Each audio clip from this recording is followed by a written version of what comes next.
ഒറ്റപ്പാലം ബ്രാഞ്ചിൽ കുടിശ്ശിക വരുത്തിയിട്ടുള്ള ചിലർക്കെതിരെ ഡെബിറ്റ് റിക്കവറി അസസ്മെന്റ് കമ്മിറ്റിയുടെ തീരുമാനപ്രകാരമുള്ള ഒരു മേൽ നടപടിയും ഇതുവരെ എടുത്തതായി കാണുന്നില്ല. അമ്പലക്കര ഫാക്ടറി ഉടമ മിസ്റ്റർ ബാബുരാജ് ഇൻട്രസ്റ്റ് ഉൾപ്പെടെ 3,78,00,000 രൂപ. Bharathakalakshethram dramascope owner mister Ashok Raj interest ഉൾപ്പെടെ 97 ലക്ഷം രൂപ. ഒരു നാടക കമ്പനിക്ക് 55 ലക്ഷം രൂപ ലോണ്. വെറും നാടകമല്ല സാർ, ഡ്രാമാസ്കോപ്പാ. ഹെലികോപ്റ്റർ സ്റ്റേജിലിറങ്ങും, വണ്ടികൾ സ്റ്റേജിൽ ചീറിപ്പായും, രക്തരക്ഷസ്വരും പേടിപ്പിക്കും. എന്തായാലും ലോൺ എടുത്തിട്ട് ഒരു തവണ പോലും റീപേയ്മെന്റ് ചെയ്യാത്തവർക്കെതിരെ ആക്ഷൻ എടുത്തേ പറ്റൂ. അത് ബാങ്ക് മാനേജറുടെ റെസ്പോൺസിബിലിറ്റിയാണ്. ആക്ഷൻ എടുക്കാഞ്ഞിട്ടല്ല സാർ, അമ്പലക്കര ഫാക്ടറിയിൽ ഒരു റിക്കവറി നോട്ടീസ് പതിക്കാൻ പോലും നമുക്ക് പറ്റാഞ്ഞിട്ടാ.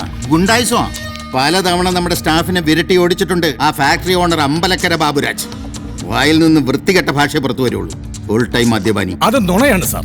ഉറങ്ങുമ്പോൾ അദ്ദേഹം ഒരു തുള്ളി പോലും കഴിക്കാറില്ല. മാത്രമല്ല ആ സമയത്ത് കമാന്നൊരു അക്ഷരം മിണ്ടാറില്ല. ബാങ്ക് ഡീറ്റെയിൽസിൽ ഇയാള് വളരെ എഡ്യൂക്കേറ്റഡ് ആണല്ലോ. ലണ്ടനിൽ നിന്ന് MBA വരെ എടുത്തിട്ടുണ്ട് സാർ. ബാങ്ക് നിർത്ത ലോണിനൊക്കെ വലുതാണോ ലണ്ടനിൽ നിർത്ത MBA? മിസ്റ്റർ വിജയൻ, നമുക്ക് നിയമപരമായി തന്നെ നേരിടണം. പഞ്ചായത്ത് പ്രസിഡന്റിന്റെയും ലോക്കൽ പോലീസിന്റെയൊക്കെ സഹായം നമുക്ക് ആവശ്യപ്പെടാം.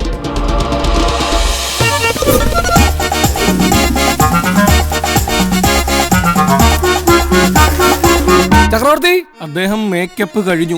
എവിടെ അത്യാവശ്യമായിട്ടും കാണാൻ പറ്റില്ല. മേക്കപ്പ് കഴിഞ്ഞ് കോസ്റ്റ്യൂമിട്ടുള്ള 10 മിനിറ്റ് സമയം. അദ്ദേഹം സ്വപ്ന സാക്ഷാത്കാരത്തിന്റെ ലോകത്താണ്. എന്ന് പറഞ്ഞ ഈ ചക്രവർത്തി സിനിമയിൽ ഒരു താരമായാൽ പല ഹിറ്റുകളുടെയും പാർട്ട് 2 ഹീറോ ആയാൽ കൂടാതെ ദേശീയ പുരസ്കാരങ്ങളും കൂടി കിട്ടിയ അതാണ് അദ്ദേഹത്തിന്റെ സ്വപ്നം. അശോക ചക്രവർത്തിയുടെ സ്വപ്നം. ദൈവമേ, സ്വന്തം തൊപ്പി മണത്ത് ബോധം പോയാ. തുടങ്ങി. അതെ, ബാങ്കുകാര് ജപ്തി ചെയ്യാനായിട്ട് പോലീസുകാരായി നിന്റെ ഏട്ടന്റെ ഫാക്ടറിയിലേക്ക് പോയിട്ടുണ്ട്. അവരെ കാണുമ്പോ നിന്റെ ഏട്ടന്റെ സ്വഭാവം വെച്ച് നോക്കുമ്പോ വാക്കേറ്റവും പിന്നെ കയ്യേറ്റവും ഒടുവിൽ കൊലക്കുറ്റത്തിന് നിന്റെ ഏട്ടൻ അകത്താവും ചെയ്യും. കുറച്ചു മുമ്പ് ഏട്ടൻ വിളിച്ചപ്പോ പൂര ഫിറ്റായിരുന്നു. ഈ അവസ്ഥയിൽ അവരവിടെ എങ്ങനെ എത്തിയ എന്താ ചെയ്യാ? ഗോപിയാശാനെ, നാടകം അരമണിക്കൂർ കഴിഞ്ഞിട്ട് തുടങ്ങിയാൽ മതി കേട്ടോ. ഞാൻ വണ്ടി ഒന്ന് പുറത്തേക്ക് എടുക്കാം. നീ വരുന്നുണ്ടോ? നീ എന്തേലും ആവശ്യം പറഞ്ഞു വാട്ടാ. തൊഴിലാളികളുടെ ജോലി ഫാക്ടറി ഉടമ കോടികൾ ലാഭം കൊയ്യുമ്പോൾ പാവം തൊഴിലാളി ശമ്പളവും ബോണസും ആവശ്യപ്പെടുന്നത് തെറ്റാണ്. തൊഴിലാളി ഐക്യം സിന്ദാബാദ്. കൊണ്ടുപോയി ഒട്ടിക്ക് റിക്കവറി നോട്ടീസ് തടയാൻ ആര് വരുന്നു ഞാൻ നോക്കട്ടെ.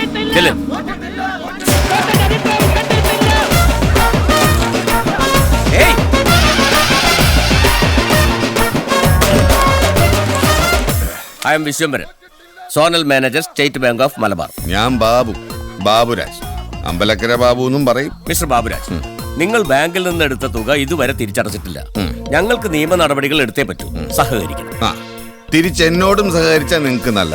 കോടികൾ നേടും മുതലാളി കേട്ടോളൂ. കല്ലെടുത്തു മിസ്റ്റർ ബാബുരാജ്, എന്താ ഇത്? ഇയാള് കേട്ടോ അവന്മാര് പറയണ കോടികൾ ഉണ്ടാക്കണ മുതലാളി ഞാനെന്ന്. എന്നിട്ട് ഈ മുതലാളി എന്താ ലോൺ തിരിച്ചടയ്ക്കാന്ന് ഈ തെണ്ടികൾ അന്വേഷിക്കട്ടോ? ബാങ്കിനെ ഒന്നും അറിയേണ്ട കാര്യമില്ല.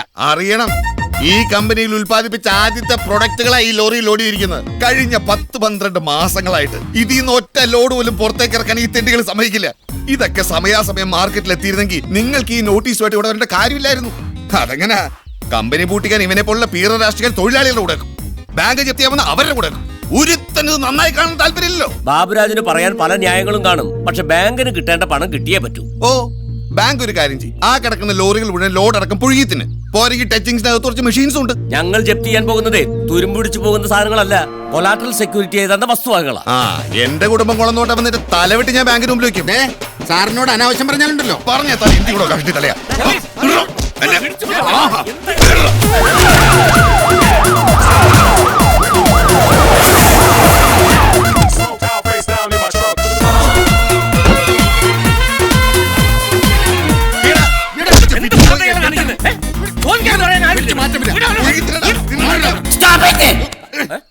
വെള്ളിയടിച്ചല്ലോ ചളായ.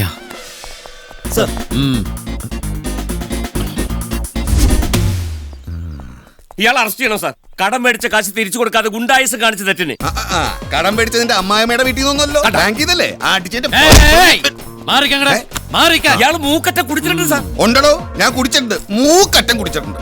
സർക്കാർ ഇവിടെ ബാർ ലൈസൻസ് കൊടുക്കുന്നതോ ബിവറേജ് കൊടുക്കുന്നതോ അതിന്റെ മുമ്പിൽ പോയിട്ട് ഇങ്ങനെ കുമ്പിട്ട് തൊഴാനല്ല, കുടിക്കാനാ. കുടിയുടെ കാര്യമൊക്കെ നമുക്ക് സർക്കാരുമായി ചർച്ച ചെയ്ത് പരിഹരിക്കാം. മിസ്റ്റർ ബാബുരാജ്, നിങ്ങൾ ചെന്ന് ഉടനെ ജീപ്പ് കയറാൻ. സാർ, അയാളെ പറഞ്ഞു വിടരുത്. ഇയാളുണ്ടല്ലോ.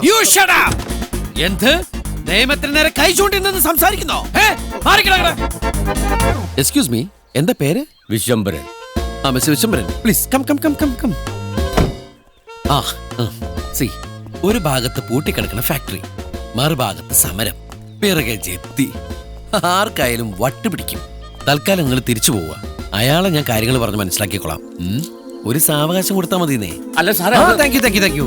ഞാൻ എന്താ പറഞ്ഞു വരുന്നത് വെച്ചാല്, മനുഷ്യനെ നമുക്ക് ഭ്രാന്തനാക്കാം, പക്ഷെ ഒരു ഭ്രാന്തനെ പിന്നെ ഭ്രാന്തനാക്കാൻ പറ്റുമോ? നിങ്ങളൊക്കെ എന്തിനാ അയാളെ കണ്ട് ഇത്ര റെസ്പെക്ട് ചെയ്തത്? അത് പിന്നെ ഒരു പോലീസ് ഉദ്യോഗസ്ഥൻ പറയുമ്പോ അത് IPS കാരൻ അനുസരിക്കാതിരിക്കാൻ പറ്റൂ? അവൻ പോലീസ് ഒന്നുമല്ല, പിന്നെ? ആ അമ്പലക്കര ബാബുവിന്റെ അനിയനാ അശോകൻ, അശോക ചക്രവർത്തി, നാടക നടൻ. കൊള്ളാം, അവൻ നല്ല നടൻ തന്നെ. പക്ഷേ അവന്റെ നടനം ആരുടെ മുന്നിലായിരുന്നു എന്ന് അവൻ അറിഞ്ഞില്ല. ഇവിടെ ഇപ്പൊ തന്നെ 4-5 എണ്ണായി. നീ ഇങ്ങനെ മണപ്പിച്ചോണ്ടിരിക്കണ്ട, ഫിനിഷ് ചെയ്യടാ. അതെ, എനിക്ക് വേണ്ടിട്ടല്ല ഞാൻ കുടിക്കണത്, ചേട്ടന് വേണ്ടിട്ടാ. നീയൊക്കെ എന്ന് തന്നവനാടാ. മതി മതി, ഇപ്പൊ തന്നെ ഓവറാ. ഓവറാണേ കഴിക്കണ്ട. ഞാൻ എന്റെ കാര്യമല്ല ചേട്ടന്റെ കാര്യമോ ഞാൻ എനിക്ക് ഒഴിക്കാം. അങ്ങനെ ഒഴിക്കണ്ടെന്ന് പറഞ്ഞില്ലേ? എനിക്ക് കഴിക്കണം. വേണ്ടെന്ന് പറഞ്ഞില്ല, അത്ര മതി കഴിച്ച്. അയ്യോ, ചേട്ടനും അനിയനും കൂടി ആ ബാങ്കുകാരെ പറ്റിച്ചതിന്റെ പേരിൽ ചിയേഴ്സ് പറഞ്ഞ് സന്തോഷിക്കാനല്ലേ? എങ്കിൽ ദുഃഖിക്കാൻ തയ്യാറായിക്കൊള്ളൂ. ടച്ചിങ്സ് ഇല്ലേ? ഇല്ല. നീ കാര്യം പറ. ഇന്നത്തെ സംഭവം വിശ്വംഭർ സാറിന്റെ അഭിമാന പ്രശ്നമായി.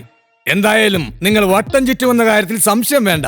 ജപ്തി നടപടികൾക്കായി ബാങ്കിംഗ് ഓംബുഡ്സ്മാൻ നിയമിതനായി. ഓംബുഡ്സ്മാനാ? ആ, ഓംബുഡ്സ്മാൻ ബാലസുബ്രഹ്മണ്യം. ഒരു പാലക്കാരൻ പട്ടര.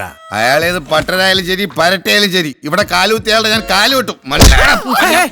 ചുമ്മാ ഇരിക്കുന്നേ, അവിടെ ഇരുന്നേ. ഇവനെന്താ പഠിച്ചു? നീ ഇടപെട്ടില്ലായിരുന്നെങ്കിൽ ഇയാളെന്നെ പിഴപ്പിച്ചേനെ. ഇപ്പൊ ഒരു കാര്യം മനസ്സിലായി, ബാങ്ക് രഹസ്യങ്ങൾ ഇവിടെ ചോർത്താൻ പാടില്ലാന്ന്. ബാക്കി രഹസ്യം എന്റെ പട്ടി പറയും. പട്ടി ഇത് കുടിച്ചേ. വേണ്ട. അല്ല, നീ ഇത് കുടിച്ചേ. വേണ്ടെന്ന്. ശങ്കരനുണ്ണി. ബാക്കി പറയടാ. ബാക്കി ദാ ഈ ഫുള്ള് വെച്ചോ. ഇനി ഞാൻ നിന്നോട് മാത്രമേ പറയൂ. നീങ്ങ വന്നേ. ഈ ബാലസുബ്രഹ്മണ്യം ഒരു വെജിറ്റേറിയൻ പുപ്പുലിയ. അയാളുടെ വിധി കോടതി വിധിക്ക് തുല്യ. ഈ കാര്യത്തിന് മജിസ്ട്രേറ്റിന്റെ പദവിയാ. തിരിച്ചടക്കേണ്ട തുക തവണകളാക്കി തരാനും എഴുതി തള്ളാനും വരെ പവറുള്ള ആളാ. നാളെ ചെന്നൈയിൽ നിന്നെത്തും. ഫ്ലൈറ്റിലാ? അല്ല, വഞ്ചിക്ക്. കാര്യം പറയടാ. അദ്ദേഹത്തെ എയർപോർട്ടിൽ നിന്നും പിക്ക് ചെയ്ത് ഗസ്റ്റ് ഹൗസിലേക്ക് എത്തിക്കേണ്ട ചുമതല എനിക്കാണ്. താങ്ക് യുടാ, താങ്ക് യു. നീ എന്തിനാ എനിക്കിട്ട് താങ്ക് യുടാ? എടാ, ബാങ്ക് നിന്നെ ഏൽപ്പിച്ചിരിക്കുന്ന ചുമതല ഞാൻ സന്തോഷത്തോടെ ഏറ്റെടുത്തിരിക്കുന്നു. ആ പുപ്പുലിയെ സ്വീകരിക്കാൻ നിനക്ക് പകരം ഞാൻ പോകുന്നു. എന്റെ ജോലി പോണ ഏർപ്പാടാണ്. ഗാലി, ഞങ്ങളുടെ കിടപ്പാടം പോണ ഏർപ്പാടാ. ശങ്കരനുണ്ണി, നിനക്ക് പകരം നാളെ ഞാനുണ്ടാവിടെ എയർപോർട്ടില്.